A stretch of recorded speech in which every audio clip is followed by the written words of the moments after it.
सूर्यांश, ओ सूर्यांश। चलो पापा घर आए है नाही, घोरावा कहाँ है? बक्कत हन मुँह से। हमारा कोनो मंगता आवा है।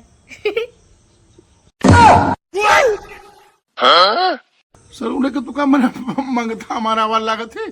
अरे बहुत मारा बब्बर। काम का है? तो यार घर ना गाड़ी साफ कर दो, तू कह दो बक्कत हो। गाड़ी साफ कर साफ कर दो।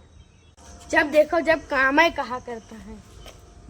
गाड़ी अपना चला था, साफ हमसे करवा था। स्कूल के कपड़ा पहने अब गंदा हो जाई। सरजी डटी है अब तब का होई। अरे गड़िया साफ कर था, बक्कत का हो रे? कहा था?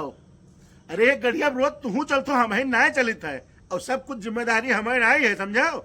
गाड़ी के सेवा करे परी, गाड़ी जानो बाप महतारी हो, समझो। बैठ के कान ऐठ के फुर दे चल देता जौनी, 1 सेकंड के अंदर पहुंच जाते तो कुछ सेवा पानी करे पड़ता है। साफ सफाई रखियो, कचरा ना लाग रही तो बढ़िया से चलियो, समझो। साधन हो, साधन का उपयोग करो और साधन का साफ सफाई भी करो, समझो। अब बक्कौना नहीं तो मारा बहुत छितल इधर हो जियो। बक सर रोज चलिका ही नहीं चलिए सर, उन्हें के कारण गाड़ी रोज निकाल नहीं तो हम तो पैदल बाजार चले जाइए।